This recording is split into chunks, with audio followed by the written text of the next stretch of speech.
Welcome to Life Unrestricted.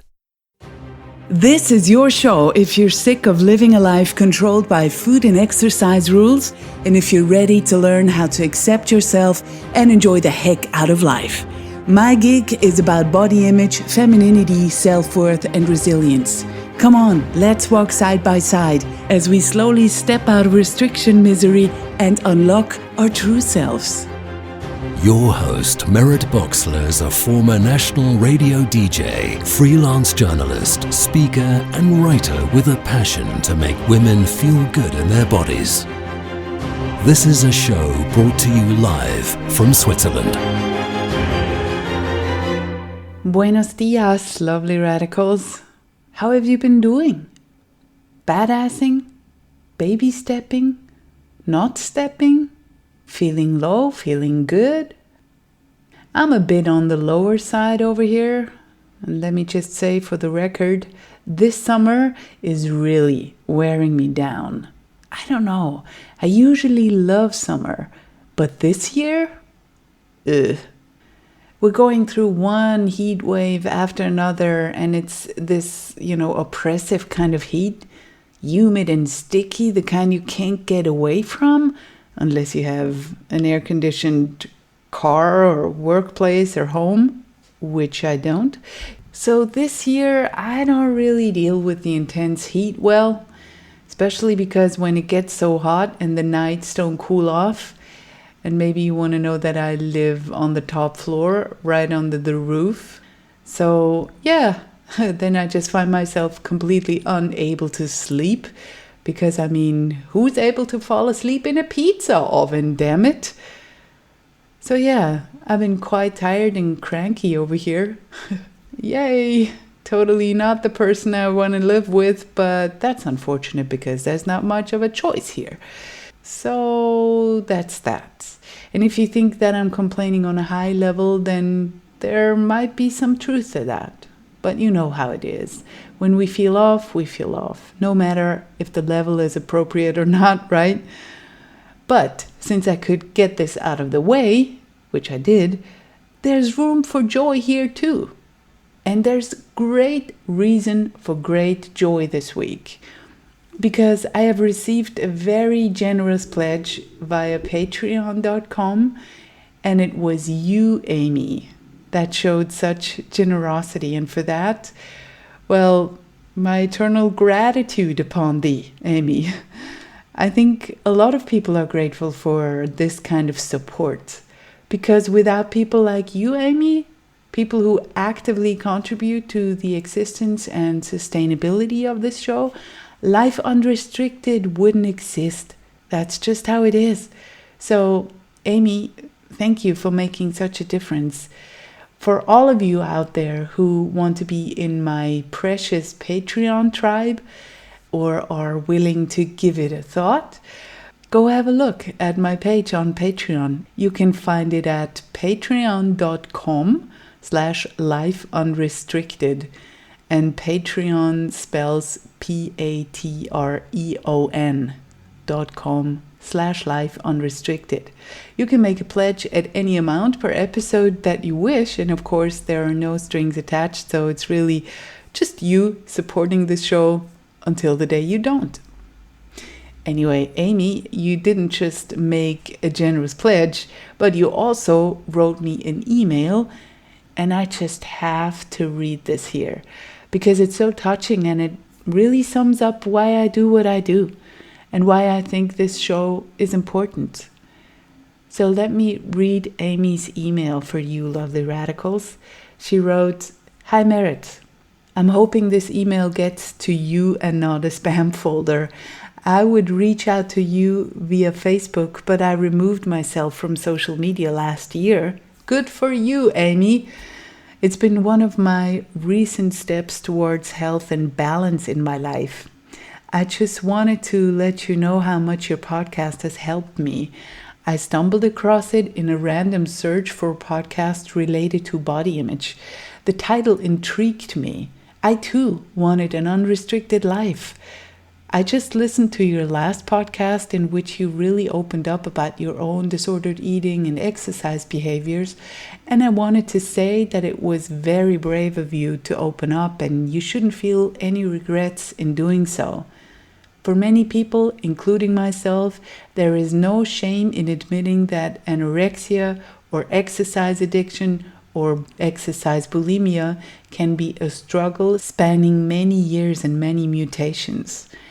I was anorexic for 6 years and thought I had, quote, recovered, unquote, but later came to the realization that I had just traded my anorexia for an exercise addiction. Like you, no one ever thought I was sick because I never looked sick. Even at my lowest weight, I was still X pounds. People thought I looked fantastic. No one knew I was dying inside. And I still struggle with my exercise addiction. And then she goes on and writes some private stuff that I don't think is appropriate to share with everybody. And then she says, your podcast has definitely catapulted me into a higher level of awareness, and I feel like I'm really beginning to make some progress with my issues. I'm stepping back from exercising and finally realizing all of this meaningless effort for nothing.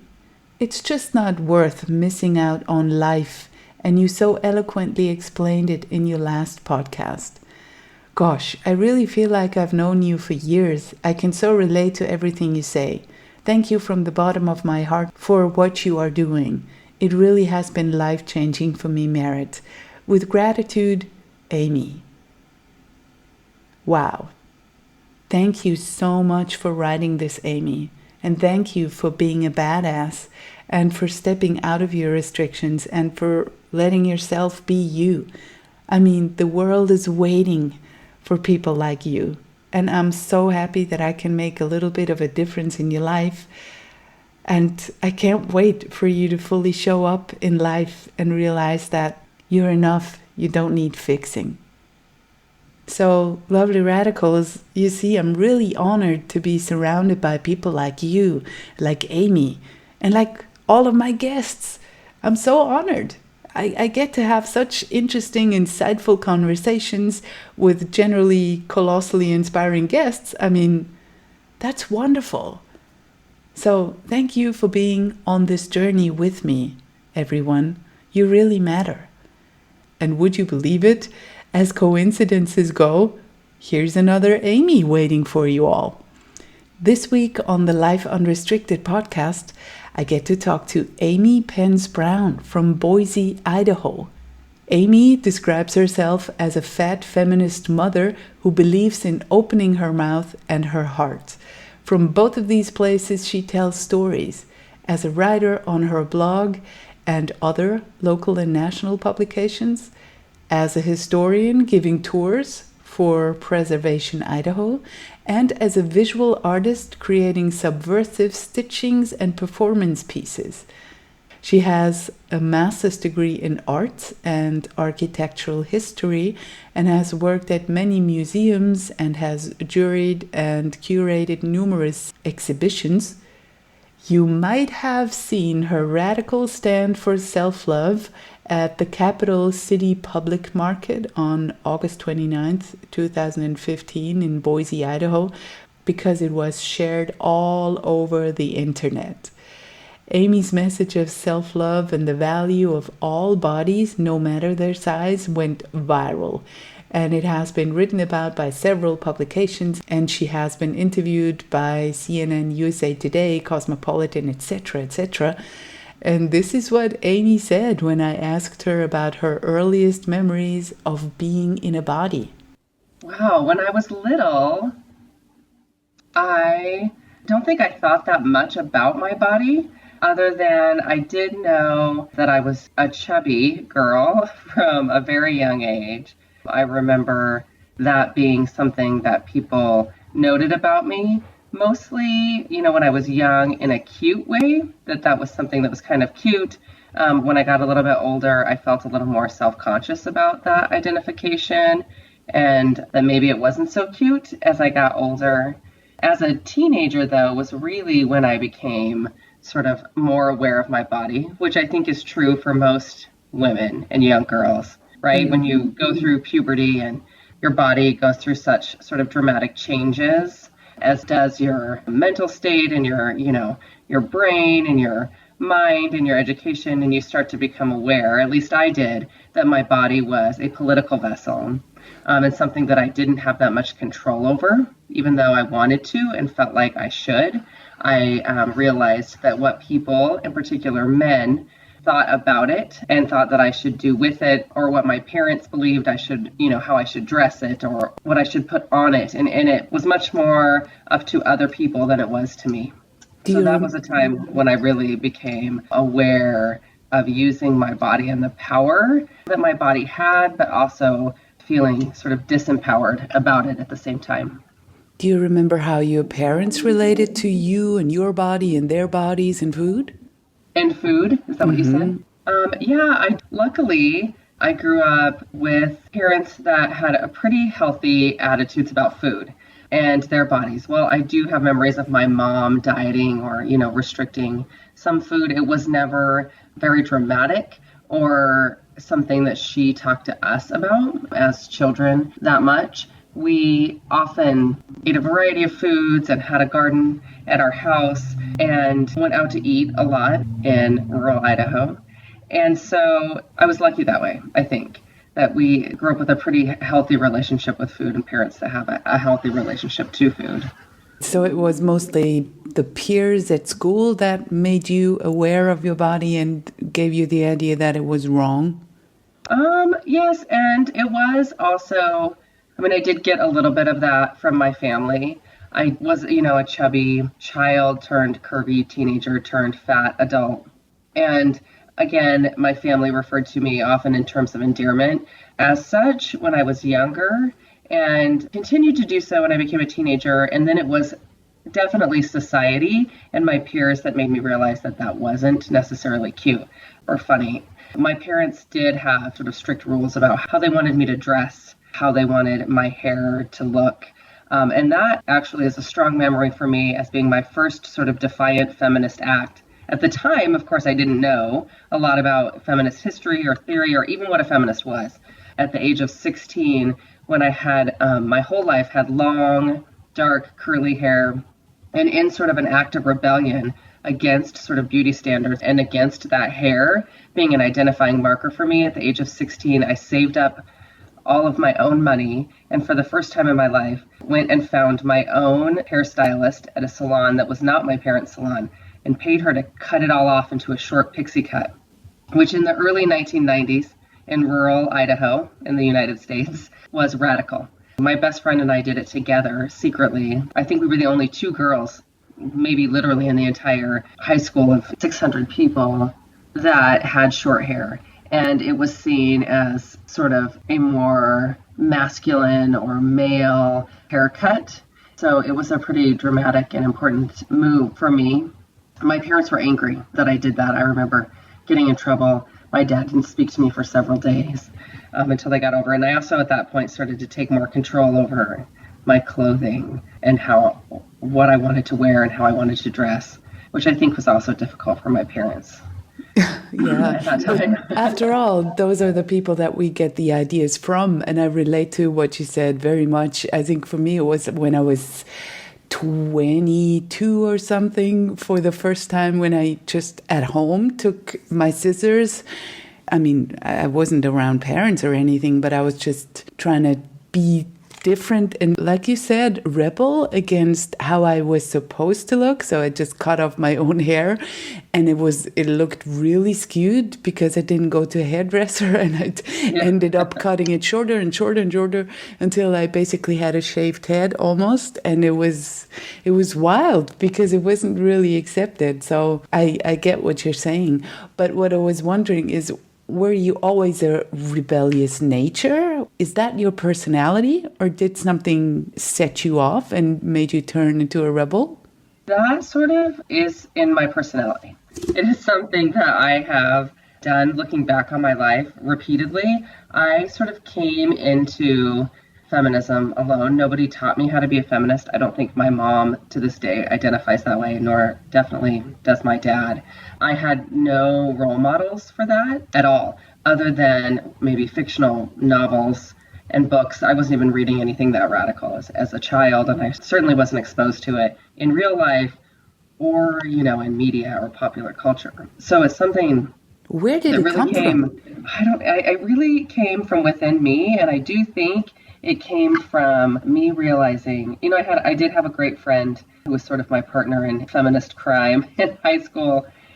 Together would talk about these things and sort of being frustrated by them and being defined by them, in particular beauty standards and ideas that were, I felt, imposed upon me by, in particular, patriarchy. At the time, I would just call it men because I didn't know that word existed, and what, was expected of me. And I often have a real dichotomy in my personality that throws people off, and has since I was younger. At the time, not only was I rebelling about the age of 16, but I was also simultaneously the captain of my cheerleading squad in my high school, and also, on the drama team, drama club, and dating a variety of boys, and fat or chubby, I would say, probably at the time. People called me fat. Boys certainly called me fat. Looking back, I was certainly not fat, but was identifying as such and called such. So I think that people were often and continue to be confused by me, that I defy these stereotypes of what a cheerleader might be, in rural Idaho in the 1990s, and what a feminist might be. And I continue to do that. I was also not immune to the struggles that we all have. I tried to take diet pills at the age of 16 to lose weight. I secretly bought them at the drugstore and hid them in my top drawer of the dresser in my bedroom, and tried to take them, and they made me feel sick and woozy and lightheaded. I don't like that. And to this day, often medication or drugs, both legal and illegal, make me feel that way. So I'm not a fan of that feeling. So I stopped taking them. It wasn't worth it to me. I tried to make myself not eat and could never sustain that for very long. In particular, I had such a physically active lifestyle as a cheerleader, and I was also on the golf team, and just like any high school kid, running around, learning and playing, and I needed to eat to fuel my body. So I realized early to pay attention to that, but also at the same time, I was trying to make myself vomit. I tried really hard to eat food and then teach myself to be a bulimic, which never worked for me, luckily, I guess. Did you get the idea from someone at school? I'm sure I did. I can't pinpoint where or who, but I'm sure I did. I definitely remember having friends, always, to this day, of course, that have eating disorders, in particular, bulimia and anorexia. It's crazy how many people suffer, even those we don't immediately can spot it. But ever since I've talked about this stuff, there are so many women, and you would never think it. Not necessarily. They're not all skeletally thin or, there's so much suffering out there around bodies and objectification, and more men as well, to think that they need to look a certain way to be accepted. It's really sad.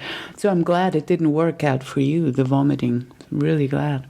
Right. And I know there is a wide range of wide spectrum on disordered eating. We certainly all can relate to that, but the eating disorders themselves are, such a serious mental health problem, and the diagnosis of them is definitely serious. So I was not successful, if you want to call it that, at creating an eating disorder for myself. Thank God. Yes. So it wasn't until I went to college, though, and sort of moved away, that I really came to understand what I was doing, and the feelings I was having were feminism and acts of, I certainly knew they were acts of rebellion, but I didn't know necessarily that there was a longer history of women, in fact, cutting their hair in these defiant acts, and that there was this whole movement of body positivity wasn't really a thing. Fat acceptance had certainly been around since the 60s, but I was not aware of it at that time. And I did continually actively try to change my body. I kept feeling like that I was supposed to change my body. That is how society worked, that I didn't have an option. I couldn't opt out. I definitely didn't feel that way. So I had this sort of rebellious spirit kind of tucked in there, but it wasn't really fully awakened because I was actively trying. I became addicted to exercise. So disordered eating necessarily didn't work as well for me. Exercise addiction was sort of the way. And in particular in high school, that started in high school and continued through college. How did you get out of that? Well, college sort of helped that in many ways, just by pure sake of time. I didn't have as much time or desire, I guess, to exercise so often. I had many other things to do. My studies became a lot more important. So did my friends. So did drinking beer and at the bar and dating boys. So those things were much more appealing and fun to me. I still did exercise. I still did punish myself with exercise and try to, I would eat something and have to work it off. Or, I could eat this if I would work out for this long. I definitely had that mentality all the way through college. Yeah, for me, it only started when I was older. I think when I was 20, I wasn't an exercise addict. So it's interesting to see that you wisened up earlier than me. I only went down the rabbit hole at a later stage in life. A lot of my body struggles did stem from sort of romantic relationships and relationships with boys. And I had mentioned, like in high school, boys would call me fat. Mm-hmm. I was the fat cheerleader. They would make fun of me, like, you don't want to date her because she's fat. Or boys would secretly date me or secretly, spend time with me in private homes and places where we wouldn't go out in public. That was the other thing. I had a handful of dysfunctional relationships. That's painful. With men, yes, because their embarrassment over my body. And it didn't feel good to me, but I kept perpetuating that cycle until college, so mostly through high school, through the early years in college, maybe 1 or 2 years. After that, I also became a pretty hardcore feminist as an undergraduate. I have a minor in women's studies, which is what it was called at the time. They've now changed it to gender studies, but that really helped fuel my feminism and really gave me this academic background in books and knowledge that what I was thinking was in fact part, and what I was feeling was in fact part of a larger movement, and that people had come before me doing amazing things, and that I had the ability to add to that conversation. So that was happening at the same time for me. Mm-hmm. And I was studying the same sort of things. I have 2 bachelor's degrees, one in American history and one in public relations. So I studied a lot about history in general, but in particular women's history and public history in the United States. And then also my public relations degree led me to a lot of study of advertising and film and media and popular culture and things like that. Interesting. Do you want to share some of what you learned? I think my listeners would be very interested.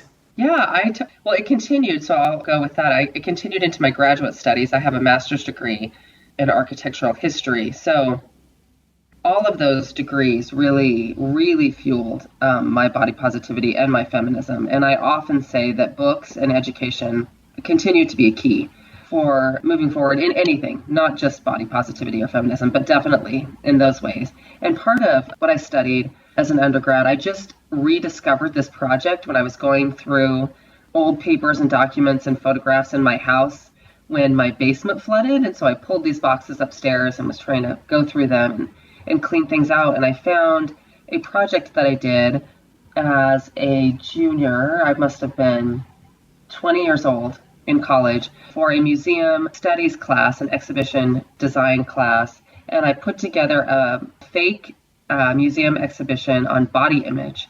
And my idea was all of these blown up magazine ads of women that were quote unquote beautiful. They were thin, models, super thin. This would have been, early 90s, super thin and tan in skimpy bikinis trying to sell us things that we didn't need, or sell us beauty, or sell us body image, how they wanted us to believe it was to be bought, juxtaposed on the wall with all these giant quotes and vinyl letters about eating disorders and about disordered body image that came from, at the time, I think this must have been 1996. Most of the mainstream work being done in body positivity was through eating disorder awareness.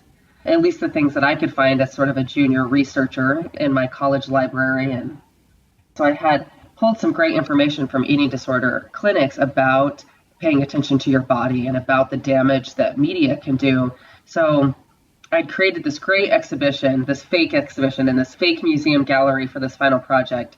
And I was so impressed with myself, looking back on that now as a 41-year-old mother and a body image activist, how powerful and brave and sort of forward thinking I was at the age of 20 already, thinking about these things, but still participating in the culture, like not completely opting out, but realizing that perhaps for me, there could be an option.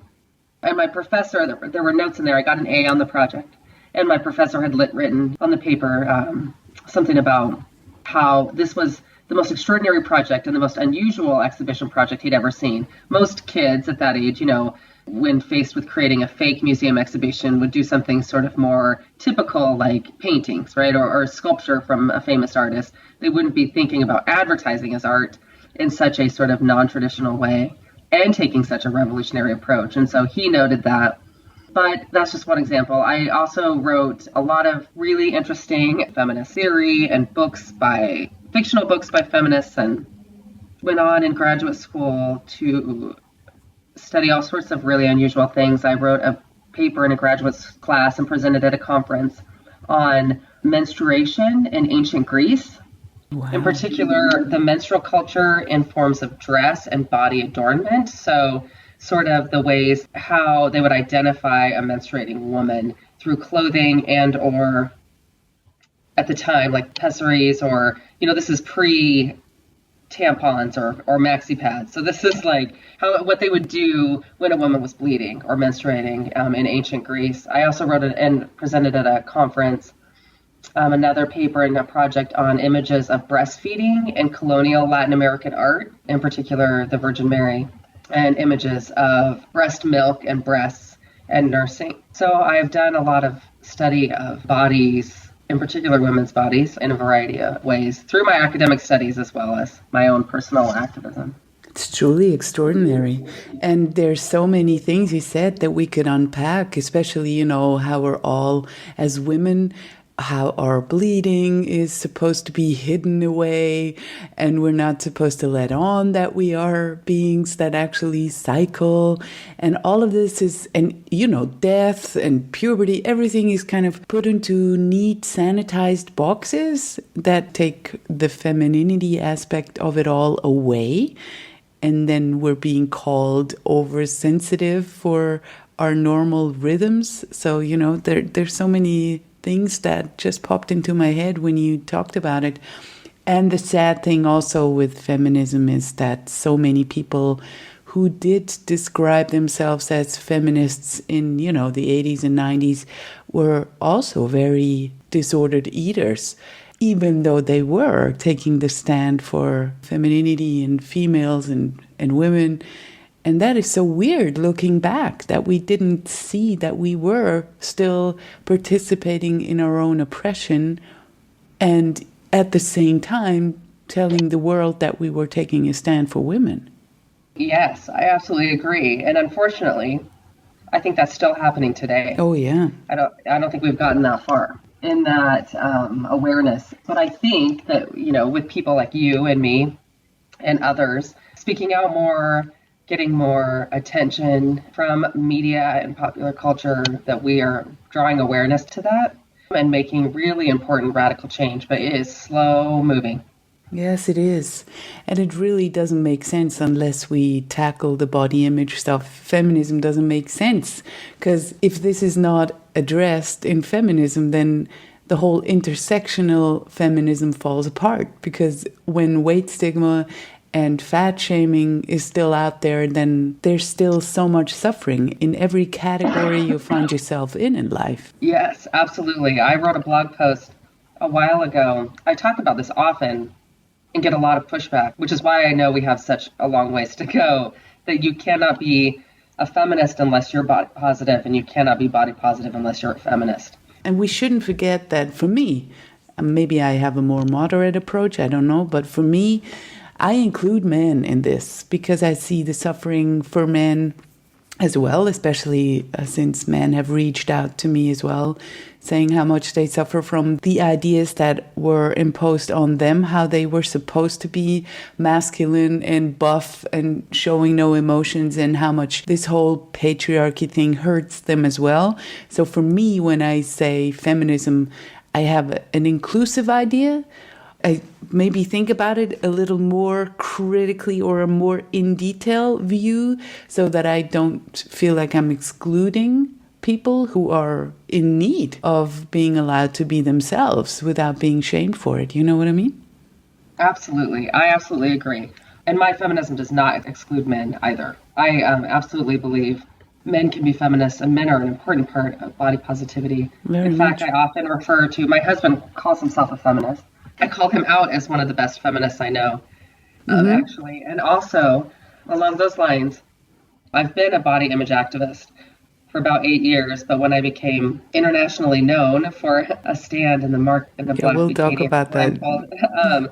I have got thousands and thousands of comments and messages and emails about how much that particular work touched people, and at least half of them were from men. Wow. Telling me their stories about how I touched them, if not about their own body image, then about women in their lives, their mothers, their daughters, their sisters, but almost always they could relate it to themselves in a struggle with their own self-esteem. Mm-hmm. So let's talk about that wonderful famous stand you took for self-love that went viral. What you did in August 2015, it was, I think, which I found mind-boggling, is you did stand in the middle of the capital city farmers market in Boise in a black bikini and a blindfold with a sign that said, "I'm standing for anyone who has struggled with a self-esteem issue like me, because all bodies are valuable. To support self-acceptance, draw a heart on my body." And this video has been viewed 130 million times. So yeah, I think that's what we call a viral video. So tell us about the whole thing. How did that come about? Well, I have to just make one quick correction. So that one video has been viewed 130 million, but it got picked up by several media. So there are different versions of it out there. And as far as I can tell, it's a little hard to keep track when you do become viral like this. I think the cumulative views of all 3 or 4 of these videos is about over 200 million views, which is even more mind-blowing, right? Like 130 million views is extraordinary. Over 200 million is like, I can't even wrap my head around that at all. In particular, when it did, as you mentioned, just start as this little tiny personal project that I wanted to do to celebrate my 40th birthday. It was one of just 40 beautiful, tiny things I wanted to do by the time I turned 40 in the few months prior. And it came about pretty spontaneously, but my body positivity didn't. And we've talked about that journey a little bit, but about 6 years prior to that stand, I identified as a fat activist. I had literally become fed up with feeling like a failure, feeling shame about my body when I didn't feel like that. I felt like it was a society-imposed shame, and a society-imposed hatred of myself, and I should constantly be changing. And I knew that there had to be a different way. There had to be a better way, and that I was going to opt out. And I felt kind of like I was losing my mind a little bit, like I was alone. I knew no one else that felt that way, that no one else that was fat with their happy with their fat bodies but me. And I knew at that point I had just become a new mother as well. And that really catapulted me into some more radical feminism and radical body positivity. I did not want my daughter growing up in this world with the same feelings about her body as I had had for 30 years at that point. So I got on Google and Googled, "Why am I fat and happy?" And pages of ads from the diet industry complex came up. Pages, because Google will pick up parts of words, right? So they picked up happy and changed it to unhappy. So it was, why was I fat and unhappy? And so it was giving me all these ads. And I was getting so frustrated, and I just kept scrolling and scrolling and scrolling, and finally found 2 blogs. This would have been 2009, I think. 2 blogs that completely changed my life. One, The Fat Heffalump by Kath Reed, and the other, The Curvy Fashionista by Marie Dene. One, a fashion blog, which is sort of how mainstream body positivity took root earlier, years ago. But Kath Reed out of Australia was a little more radical and introduced me to fat activism and fat acceptance. And so I did more research like I do always and read every book and every blog, and it led me to more Tumblr feeds and things like that. This was our early Facebook days. And I researched and read and read and read and became really knowledgeable and empowered by this education that I taught myself and began speaking out as a fat activist. I did several public performance pieces and writing on my blog and for other local magazines and national magazines on motherhood about my fat body and being proud of it and fine with it. I'm also an artist, so I started showing up more and more in my more traditional art with stitching and needlepoint and printmaking, and also in my performance art and my performances. And it started showing up more and more in my social media, on my Facebook wall. And I was getting a lot of pushback and a lot of hatred. In fact, I had my first Twitter troll about 2 years prior to standing in the market, who was anonymous. It was anonymous and was making fun of my fat body while I was standing on stage presenting a project idea for International No Diet Day. He was live tweeting from the audience, hateful things about me and my body. So it broke me. Little did he know, and other people that I knew in real life who were being awful to me on Facebook, but I was also suffering from my first miscarriage, which really shook my body positivity. And so I needed a break, physically and mentally and emotionally, to gather myself and my thoughts and regain control of what I'd worked so hard to get to as a body positive activist.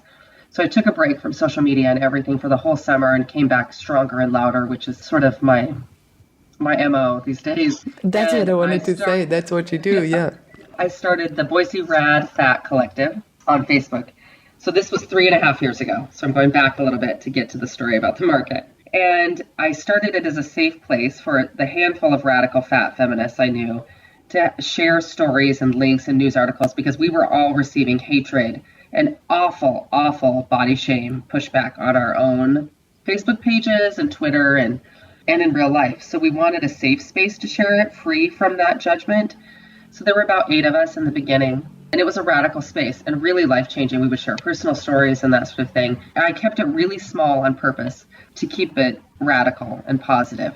Fast forward about 2 years, and one of the articles I share in the Boise Red Fat Collective Facebook group is of a woman who's now a friend, Jay West, with the Liberators International out of Australia. And they had done a public performance piece that had gone viral, or what at the time I thought was really viral. They had 2 million views. Little did I know I would be schooled in viral shortly after that. And Jay is young. At the time, she was about 23. And in London, stripped down to black bra and undies and a sign and a blindfold. And they videotaped it, very much like mine. And it was beautiful and heartwarming and extraordinary. And I posted it in my group saying, look at how beautiful this is. I wonder how it would be perceived if the woman was like twice her size, twice her age, like 40 and a mom, and in a much more conservative place than London, like Boise, Idaho. And so one of my friends on there said, you should try it. You should do it. And I was like, I'm thinking about it. So I reached out to Jay West with the Liberators International and asked her, would you mind if I recreated your performance and gave you, credit? And here's my idea. I'm coming at it from a much more feminist, fat activist place. Jay and the Liberators, they do a lot of work with kindness and like sort of random acts of kindness. They're the groups that started the eye experiment, staring each other in the eye. Is that? Yes, yeah. Okay. And the free hugs sign with blindfold. So they do amazing work in sort of a different way. Jay, of course, said, yes, I would love it if you would recreate it. And beware, though, you have to have thick skin, which I already did. Luckily, I had some experience. So anyhow, I asked a photographer, another rad fatty, to be there that day to document it. I thought it would be terrible. In fact, I'd had such negative experiences with fat activism work in Boise prior. Why? To be not well accepted.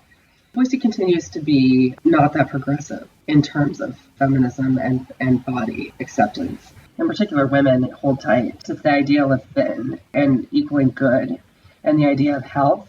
There's a lot of holding fast to fat equals unhealthy, and I'm promoting obesity and an unhealthy lifestyle.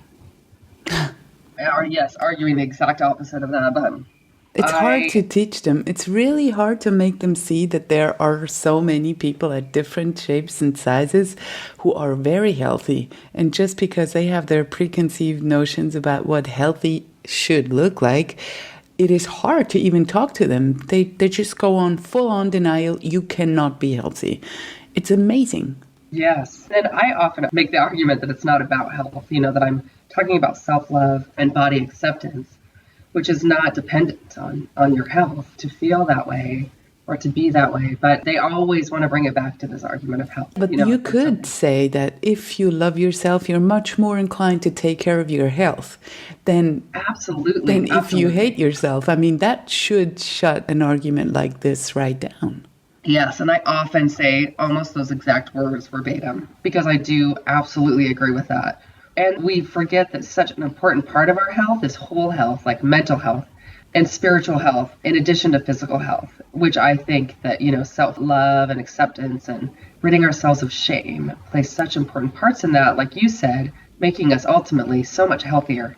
So I picked a date back to the bikini and picked the busiest pedestrian spot in our city, the Capital City Public Market, in the middle of summer, or at the end of summer, I guess. And I wanted to do it before I lost my nerve. It was terrifying. And I thought, suddenly, right before I went out, I was really afraid the police were going to ask me to leave, that people would yell mean things at me, or that I'd stand there forever with nobody participating. That would be the worst. Yeah. Yes, that would be the worst. So right before I went out, I was fully clothed. I walked out and started taking off my clothes. And I was thinking, if 5 people stop and draw heart on my body, if I touch 5 people's lives and make them dig deep and think hard about their bodies and loving them and hating them and accepting them, then I've done my job. I only want to touch 5 people. That is not what resulted. So immediately, within, I think 7 seconds maybe, of taking off my dress, putting on the blindfold, propping up the sign, the first lady rushed up to me. And I had a lump in my throat. I knew I would cry. The whole time she was crying. I didn't expect other people to cry. She was crying. She was shaking, and she touched me and she spoke to me, which was another thing I didn't expect. Mm-hmm. And she said, "This is so brave. You are so powerful. Thank you." And then I started crying. And I could tell she immediately went rogue and not only drew a heart on my body, but it felt like she wrote a word. I didn't know what the word was. I assumed it was good since she, had such an emotional response to it. But a lot of people did not talk to me and came up and wrote words, and I did not know what they said. And your friend was hidden with the camera? Yeah, she was way far back in the crowd. So she has a great camera with a great zoom lens. So people did not know they were being photographed or videoed. And then I was so bombarded with people that she started walking around in circles, sort of further away. It was extraordinary by all accounts that day. The humanity in that space and the warmth of that moment was extraordinary. And lots of people cried, and myself several times. And I didn't know how it would translate necessarily to film or photograph, but it did. It translated really beautifully. And I had no idea the ages or the sizes or the nationalities or the abilities or religions or genders of any of the people because I couldn't see. And unless they spoke to me, I could kind of get a sense, but a lot of them didn't until I saw those photographs, and it blew me away. Mm-hmm. And I finally only stopped. It was about 50 minutes, almost an hour, because people started telling me my markers had run out of ink and there was no more skin to write on. So I decided that it must be time to stop. And what did you think about all this time, those 50 minutes? What was your mind doing? I tried to stay really in the moment of it and really absorb the humanity of that moment. It was hands down one of the most beautiful moments of my life. It was terrifying at the same time. It did get better. The first leading up, of course, this is always my thing. Anytime I do public speaking or any sort of public performance art or thing like this, the leading up to it is the most terrifying. Once you get into it, it's not so bad. But the first few minutes were awful. And they were so emotional. I mean, I couldn't believe how many tears I cried and cried and cried. And it was such a release. But there were moments in that 50 minutes where I thought, I don't know what these people are writing on my body, and it could be awful things, but I'm going to trust that experience. And even if it's awful, I can write about it. And because I knew I would write a blog post, I was already blogging. I'd been blogging about this for about 6 years at that point, about motherhood and bodies and feminism. So I was planning to write a blog post and use some of the photographs. And I thought, well, I'll just write, some people aren't ready for this. This is where we are. This is what happened. I'll just document it.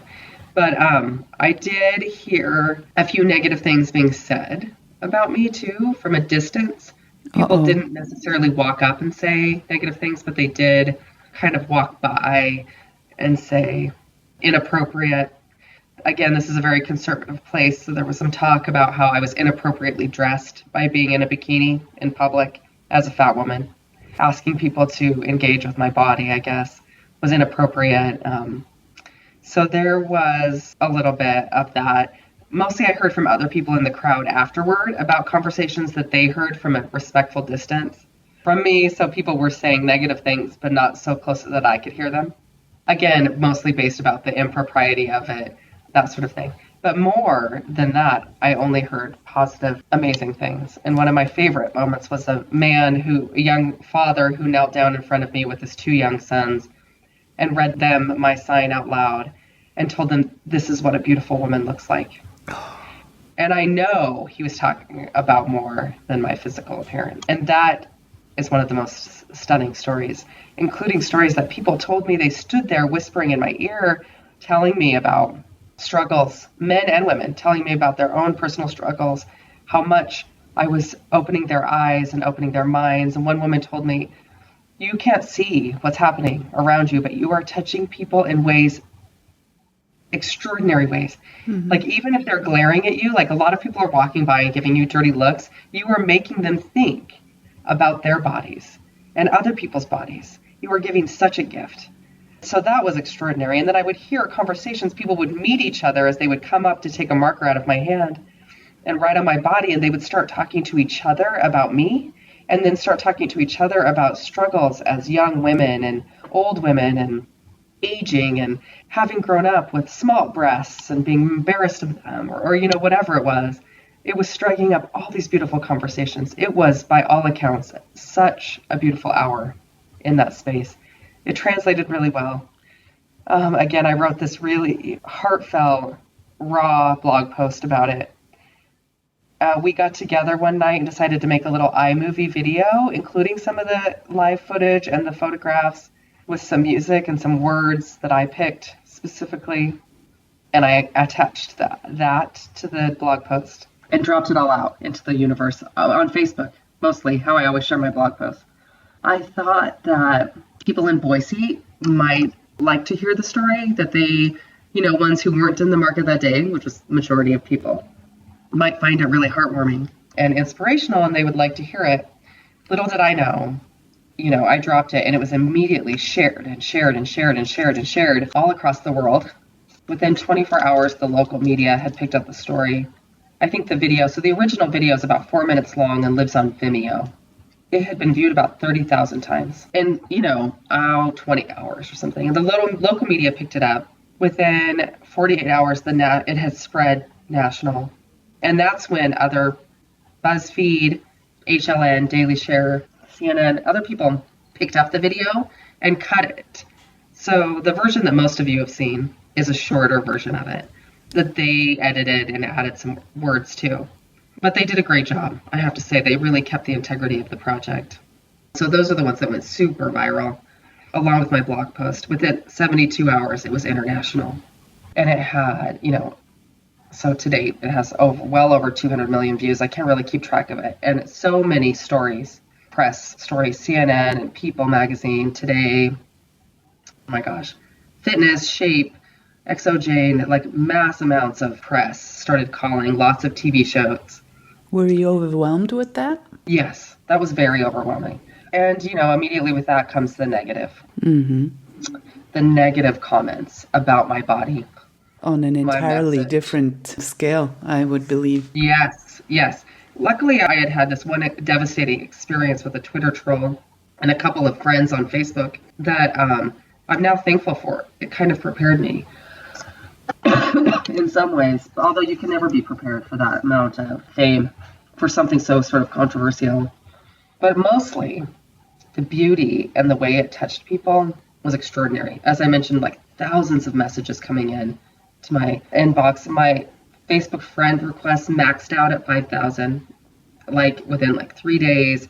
The Rad Fat Collective on Facebook jumped exponentially. So it had like 30 people that day I stood in the market. We now, today, 2 years later, a year and a half later, stand at over 1,700 members. I've kind of capped that a little bit too.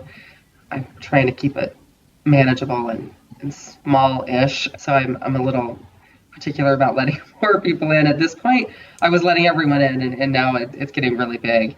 You know, my Instagram jumped up from 300 to 3,000 people almost immediately. So the extraordinary comments and the extraordinary ways I continue to touch people's lives in that video in particular has been so overwhelmingly positive. And it's amazing the story you told us about the man who talked to his kids about your body. This is a beautiful woman. That really touched me, and it gave me hope. There are so many good men out there, not just, women objectifying dicks. And there are also very mean women out there who are just commenting on other people's bodies and spewing hate. So it is good to see that there is a balance, because I wanted to ask you, were there any men? Do you know about any men signing hearts on your body? And you seem to say that there were quite a lot, surely more than you expected. Yes, and you can see them in the photographs and the video. Yeah, a lot of men. And a lot of men have reached out to me since, saying again, how important this is. Also speaking to me on behalf of their young daughters or their wives, and how they've seen them struggle. Yeah, we're all affected. How they struggle personally. Yeah, how they struggle personally. So many good men saying positive, amazing things, and so many not so good women, as you said too. In fact, I have to say, so my work continues. I was already a body image fat activist at that point. That sort of catapulted me into international fame. So more people were listening to what I'd always said, which was such a beautiful sort of affirming thing. I often say, like, the world handed me a microphone and I was never going to drop that mic. Like, if you hand me that mic, and I've been saying these things all along, and then it turned out, luckily, they wanted to hear what I had to say. Because, here I am standing in this beautiful, vulnerable performance, not saying a word, right? And with then, a blindfold. Yes, which was so vulnerable. But then they hand me a microphone and they're like, oh, you do have a louder voice, and you have a lot of things to say about it, which has been such a beautiful thing and such an opportunity for me to spread this message. And so. And you came across women that were against that? Oh, yeah. Still to this day. I do get a lot of pushback, more of my pushback from women, I would say. But again, when you're telling them that there are no rules, that perhaps what they've been taught to believe about their bodies all their lives might be wrong, or that there might be an alternate way or a different way of thinking, that you can, in fact, opt out of the game. I think that sometimes it makes them angry, right? Like change from something you believed in makes them angry. I think that sometimes they see me as sort of cheating the system, or why don't I have to play the game? How do I get out of the game? And they don't. But what I'm telling them is that they can also get out.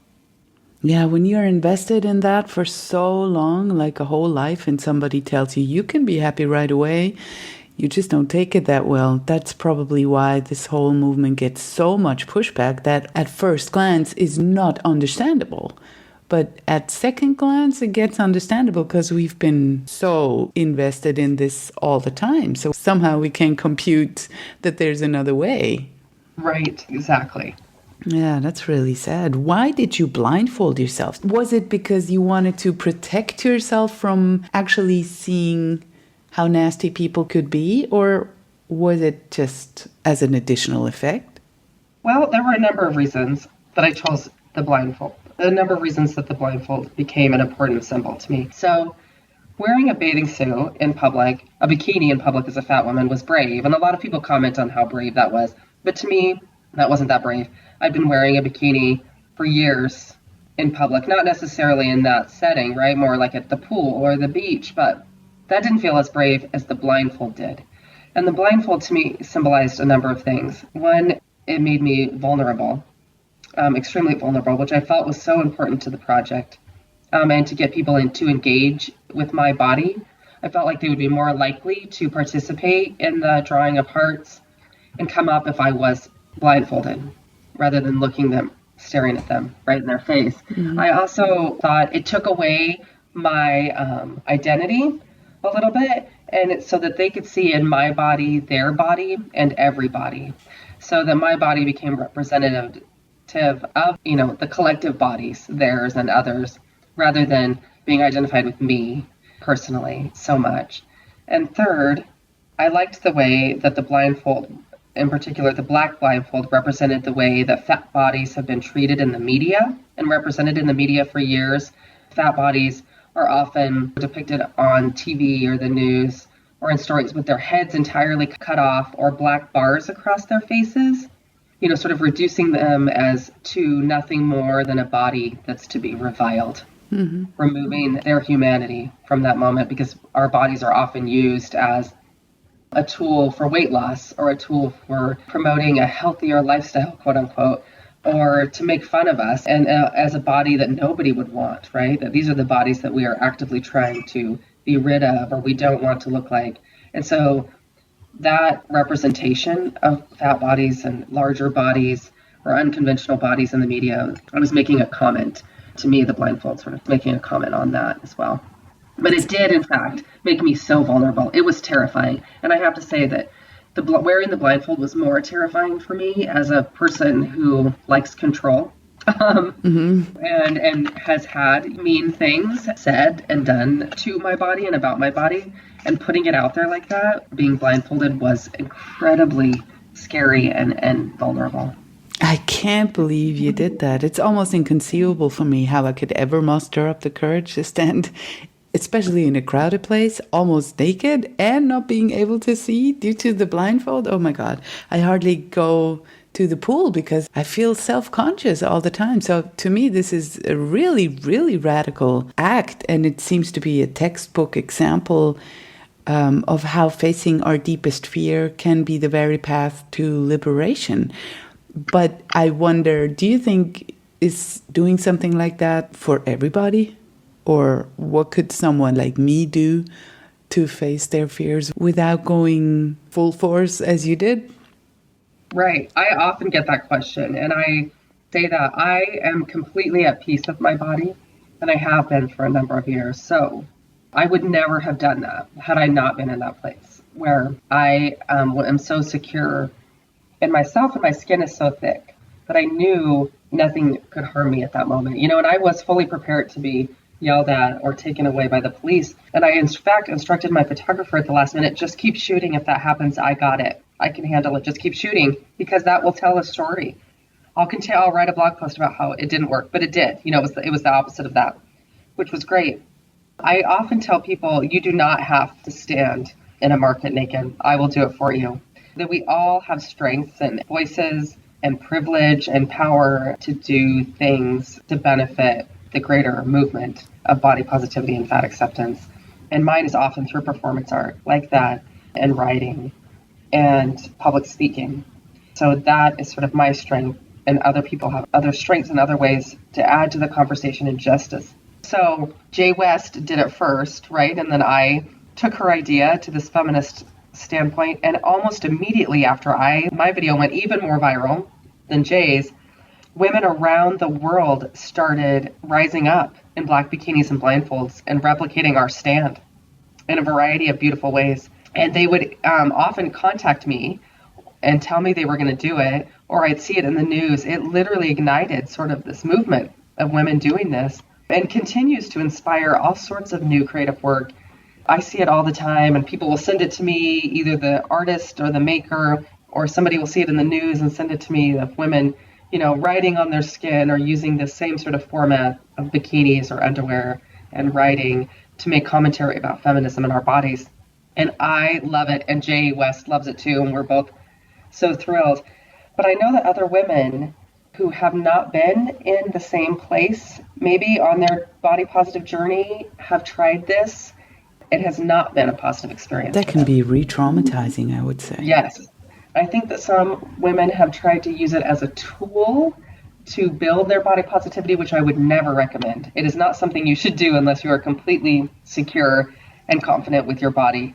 It is not a way to lead you to more body confidence. And I think Jay West would agree with me. That is not what happens. So I was doing it not for myself, but for everybody else, because I was already there and I wanted to help other people get there.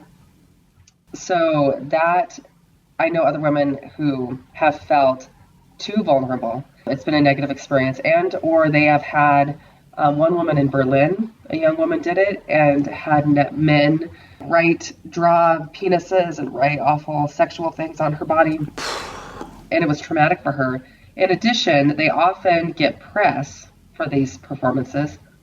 And I don't think that they're prepared for the negative comments or messages that they get on social media, and that it's been traumatic for them. That's traumatic for everyone. I have to say, I'm really used to it by now. And luckily, I had some experience with negative internet comments before that sort of gave me some strength and some understanding of that. I learned really quickly to not read the comments ever. And some people don't. Some people do read the comments and it really, really hurts them. That's not to say that they don't also hurt me when I do read them or when they come to me and I can't not read them, like if they come via email but it hasn't always been the best experience for some women. But other women who've tried this have found it really powerful and validating and an important part of their journey or their work as feminists or fledgling body image activists and that sort of thing. Yeah, and especially the awful example from Berlin that you just mentioned.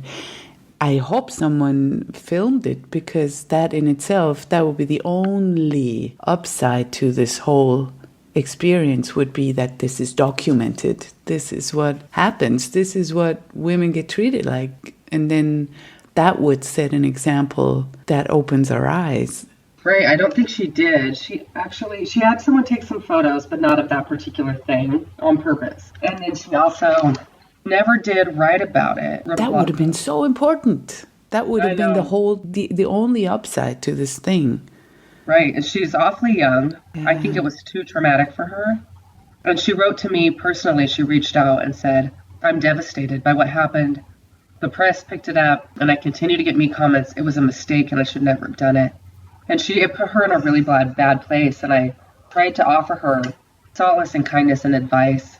It's also a lesson. It's definitely not something to go into yes. We need to build our own strength inside so that we can stand on a solid foundation. If you just go out there and let the world tear you down, it's just like dogs smell your fear. They will do that with the weakest, or they will hurt the weakest people the most, because you can just feel it. If you stand there with a solid energy, it's much less likely to happen that someone will be really, really mean.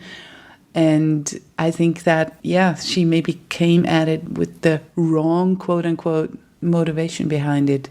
Yes, I agree. And I do like what you said about had she been in a better place or, had more forethought, if she would have publicly written or spoken about the negative, which was my plan. I was fully expecting that to happen to me, and I was prepared to write about that, write about the negative things, or that people weren't quite ready, or this is what happened. From, it's just as important, yeah.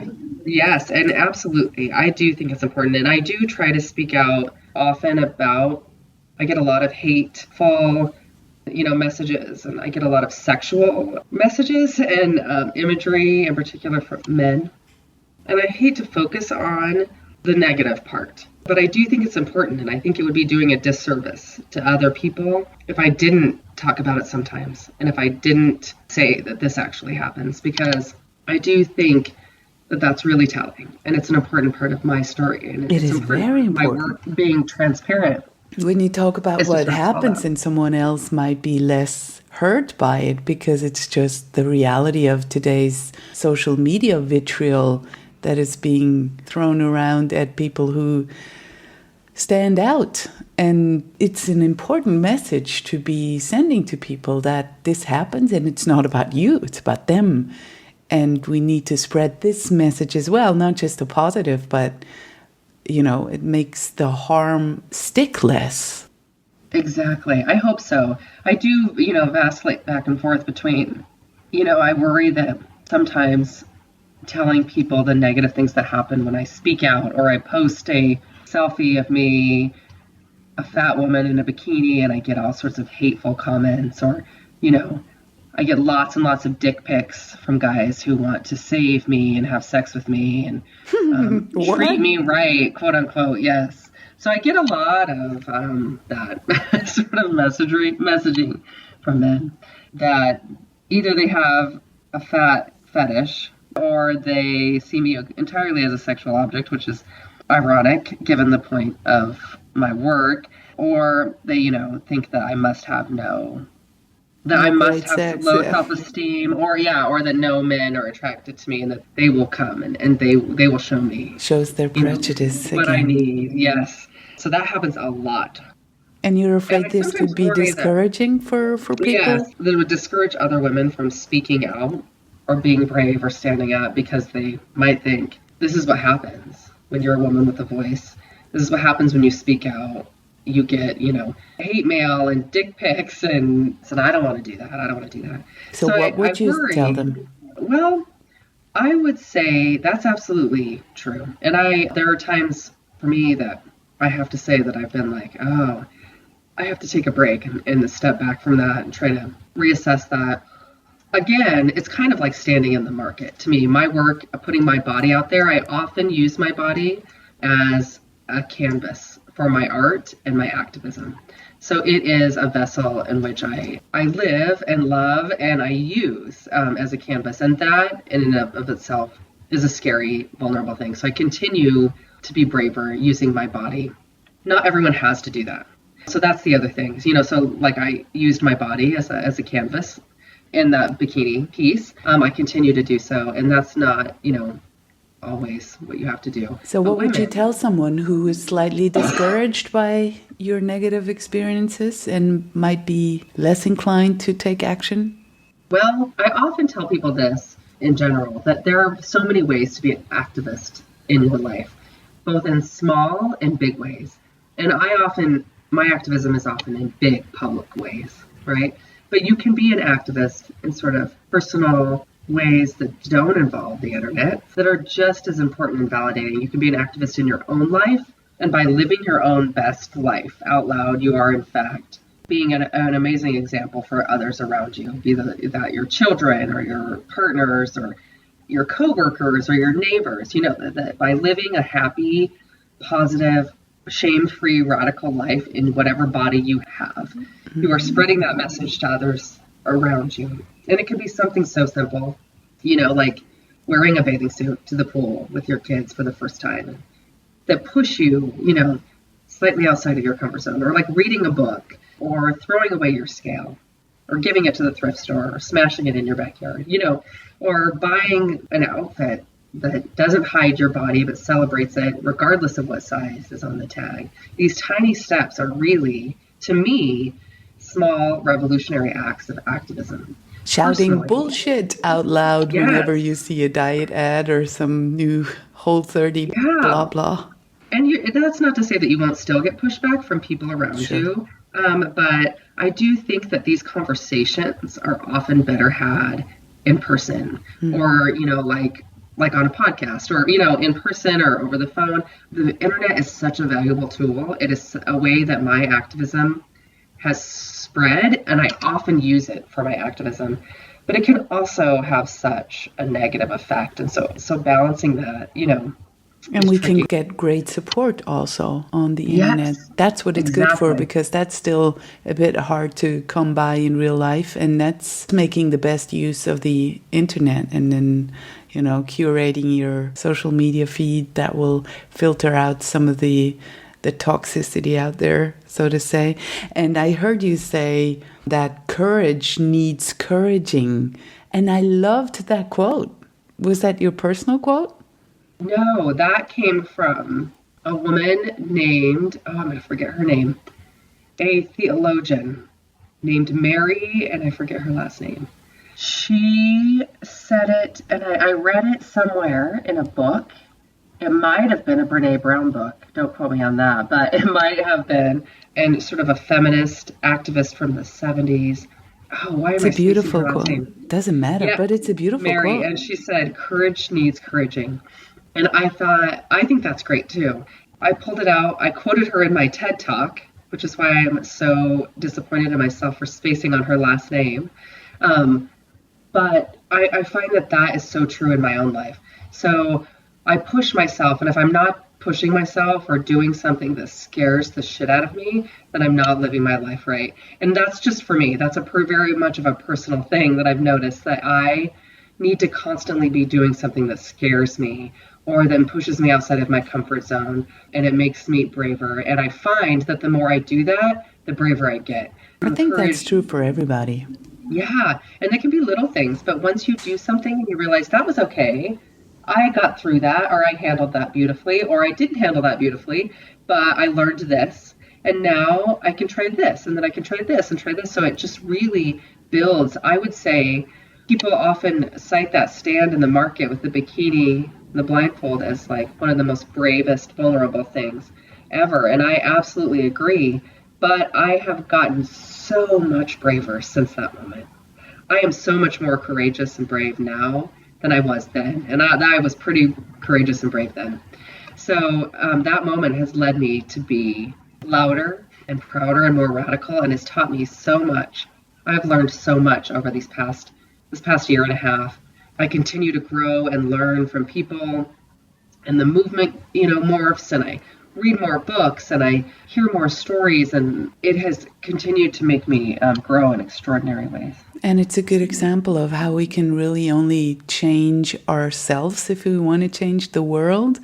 Because if we make peace with ourselves, then there's more chance of ever being peace out in the world. And that unless we start doing stuff with ourselves, in ourselves, then nothing's going to change. We cannot stand here and wait for someone else to do the job that we have to do to come to peace with ourselves. Right. Mary Daly. Daly is her last name. I just realized you said the courage requires couraging, quote. Daly, I think is right. Mary Daly. Thank you. So before we wrap things up, tell us about your RAD camp, your annual body positive boot camp. That sounds amazing. Yeah, I am so excited.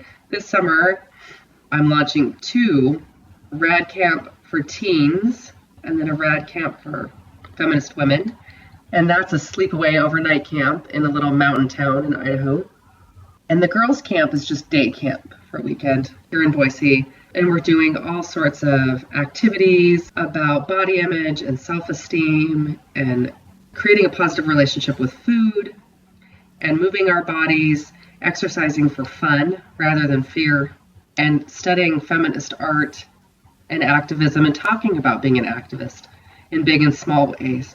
And then doing a little public art guerrilla kindness project, which is my favorite sort of way to be an artist, is create radical, subversive messaging through artwork and hide it out in the city or surprise people with it in unexpected places. So we'll be doing some of that too. Where's your dream going with that? Where would I like to see it go? Mm-hmm. I would love to do it. I've been asked to do it for about 2 years. Several people said to me, you need to do a camp for how to be a badass feminist, in kind of a joking way, and then it became not a joke. It became asked of me repeatedly. And I think I would love to see, in particular, the teen girls camp grow to like an overnight sleepaway camp that's several days or a week even, because I have found as I'm creating the itinerary, I have so much good stuff and resources out there, including books, which are always an important part of my work, to read and think about and digest, that I could fill up days and days. So I'd love to see that. I'd love to see it be an annual thing. It's sold out, and it's like fully funded by some generous gifts, donations from feminists around the country, which was unexpected to me. But this could be a global thing, don't you think? Yes, and nobody's really doing, and the adult one too. The adult one is going to be so great. There are about 10 women. Again, I capped them at 10. I like to keep it small because it's just me, but it could be bigger if I incorporated more people to help me and if we had it at a larger facility. But I think it would be a great national or international thing too. Yeah, this could spread. Yeah, that's out there. I did a lot of research to try to find out if anyone else was doing it, and I can't find that much or anything that fits it exactly. There are other people doing really great work with teenagers, of course, with self-esteem and body image, but more on a small group or a one-on-one scale, like therapists and nutritionists in eating disorder recovery, but nothing sort of incorporating radical feminism and art this way. You never know what your children are going to be up to with a mother like that. Nothing would surprise me. Exactly. If people want to find out more about you, let us know where they can find you. You can find me on Facebook. I have a public profile page, Amy Pence Brown, writer, artist, body image activist. You can also find the Boise Rad Fat Collective on Facebook. You do not have to be fat to join, nor do you have to live in Boise or be from Idaho. We have people from all genders and nationalities and sizes all over the world. You do have to be rad, as in radical, and open-minded about body image and fat acceptance. You can also find me on Instagram. My handle is Idaho Amy, but you can find it under Amy Pence Brown, and also on Twitter, the same Idaho Amy Pence Brown. And my website, amypencebrown.com, has all sorts of links to other podcasts I've done and interviews, links to my art and writings and my blog and future public appearances and lectures and things like that. And this time it almost seems like a silly question, my usual last question, but I will ask it anyway. What would you like to be remembered for? Oh, definitely. I know, definitely that stand in the market with the blindfold and the black bikini. And I think I definitely will be remembered for that. That's certainly what most people know me from. But hopefully, along those lines, that I was a positive force for change in the way that they perceived their own body and other people's bodies through that stand. I want to thank you for your time and for your tireless effort. Thank you. Thank you. Thanks for having me. This was today's dose of badassery from Life Unrestricted. Find the show notes with links to everything we mentioned in this episode over at lifeunrestricted.org. And if this show is making you feel good, awesome. Make sure to subscribe and please let others feel good too. By leaving a 5-star review on iTunes, you'll help make this show more visible and therefore more accessible for others. You're the best. Thanks.